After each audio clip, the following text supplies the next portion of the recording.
इस संसार में आप किसको सुखी मानते हैं? जिसके पास धन है उसको सुखी मानते हैं। अगर जिसके पास धन है अगर वो सुखी है तो बड़े बड़े फिल्म अभिनेता आत्महत्या क्यों कर लेते हैं, डिप्रेशन में क्यों चले जाते हैं? कुछ साल पहले की बात है, सुशांत सिंह राजपूत ने आत्महत्या क्यों कर ली? या न जाने कितने लोग हैं जो बड़े हैं, पैसों की कोई कमी नहीं है, उसके बावजूद भी वो निराशा में जी रहे हैं, डिप्रेशन में जी रहे हैं। इस संसार में आप उस इंसान को सुखी मानते हैं जो परिवार के साथ, बाल बच्चे के साथ जिंदगी अच्छा बिता रहा है? किसको मानते हैं? एक आदमी सुबह से लेकर शाम तक रिक्शा चलाता है और अपने परिवार के साथ आता है, सूखी रोटी खाता है, हंस के जिंदगी बिताता है। कौन सुखी है? एक अमीर आदमी जिसके पास धन दौलत की कोई कमी नहीं है लेकिन डिप्रेशन में है, या एक गरीब आदमी जो सुबह से लेकर शाम तक रिक्शा चलाता है, ऑटो रिक्शा चलाता है और शाम को आता है तो अपने बच्चों के साथ हंसी खुशी जिंदगी बिताता है और अच्छा भोजन करता है, चाहे जो जुटे, सूखी रोटी ही हो, नमक रोटी ही हो, खिचड़ी ही हो, चावल चोखा ही हो, चावल दाल चोखा ही हो, जो हो वो अपनी जिंदगी को अच्छे से बिता रहा है। इस संसार में भाग्यशाली वो इंसान नहीं है जिसने बड़े घर में जन्म ले लिया, पैसे वाले घर में जन्म ले लिया। पैसे वाले घर में जन्म लेने के बाद लोग जिंदगी में स्ट्रगल करते रह जाते हैं। आप सभी जानते हैं, श्री अमिताभ बच्चन के पुत्र अभिषेक बच्चन, एक बड़े घर में जन्म तो उन्होंने ले लिया, धन की कोई कमी नहीं है, लेकिन वो जिंदगी भर जूझते रहे, संघर्ष करते रहे, सफलता उनको नहीं मिली। कितने बार डिप्रेशन, कितनी चिंताएं, कितनी ताने उनको सुनने पड़े। लेकिन एक आदमी जो साधारण परिवार में जन्म लिया, मेहनत किया, पढ़ाई अच्छे से की, एक नौकरी पाई, शादी विवाह हुआ, अच्छे परिवार के साथ जो जुट रहा है उसके साथ वो जिंदगी बिता रहा है। इस संसार में सच तो यही है कि सौभाग्यशाली लोग होते हैं जिनके पास भोजन के साथ भूख भी हो।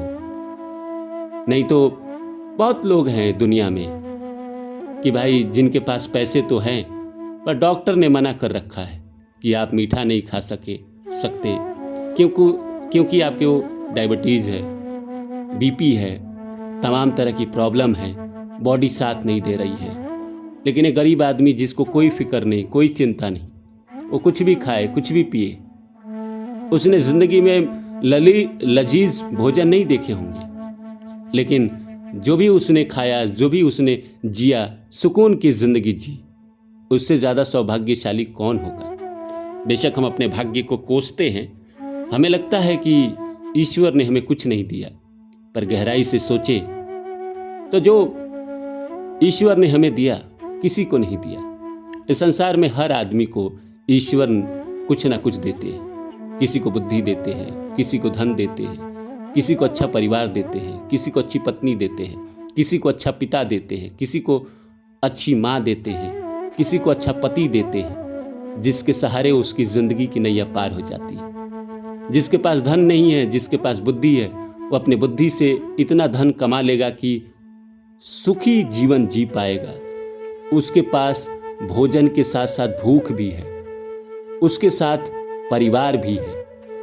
लेकिन एक अमीर आदमी के घर में जिसके पास धन की कोई कमी नहीं है, लेकिन उस इंसान के पास परिवार नहीं है, उस इंसान को भूख नहीं है, उस इंसान को तमाम तरह की बीमारी है। वो धन तो है लेकिन भोग नहीं पा रहा है। क्या वो सौभाग्यशाली है? सोने का चम्मच लेकर पैदा तो हो गया, लेकिन उस सोने का चम्मच का इस्तेमाल ही नहीं कर पा रहा है।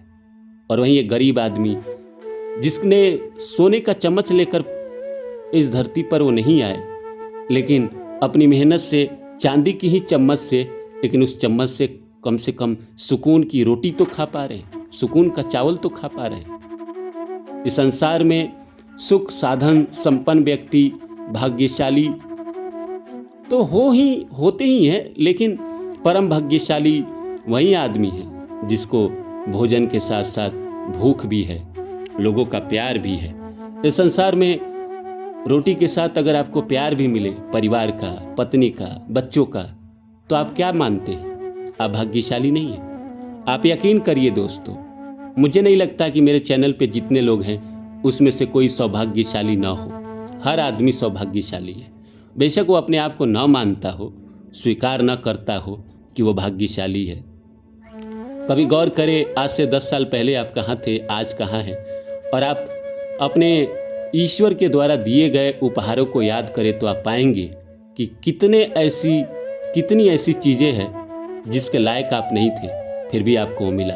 लेकिन वही वाली बात है कि दुनिया जिसे कहती है मिट्टी का खिलौना, मिल गया तो मिट्टी, ना मिला तो सोना। जो आपको मिल गया वो मिट्टी के समान हो गया, जो नहीं मिला वो सोना है। कई लोग हैं जो पत्नी के लिए तरसते हैं। आपको पत्नी मिल गई तो आपको मिट्टी के बराबर लगती है, लेकिन उसका सम्मान, उससे प्यार आप नहीं निभा सकते। आपको लोग बच्चे के लिए तरसते हैं। भगवान ने आपको शादी के 1 साल के अंदर ही बच्चा दे दिया तो कोई वैल्यू नहीं है। जब जो चीज़ आपको मिल जाता है उसका वैल्यू कम हो जाता है, नहीं मिलता है तो तड़प रहती है। जिसकी शादी नहीं हुई है उससे पूछिए शादी की तड़प क्या होती है। जिनको बच्चे नहीं हुए हैं उनसे पूछिए तड़प क्या होती है। तो भगवान ने जो दिया है, जितना दिया है, अगर आप उसमें सुखी रहे, खुश रहे और भगवान से ये दुआ करें कि भगवान आपने जो दिया है, बहुत दिया है,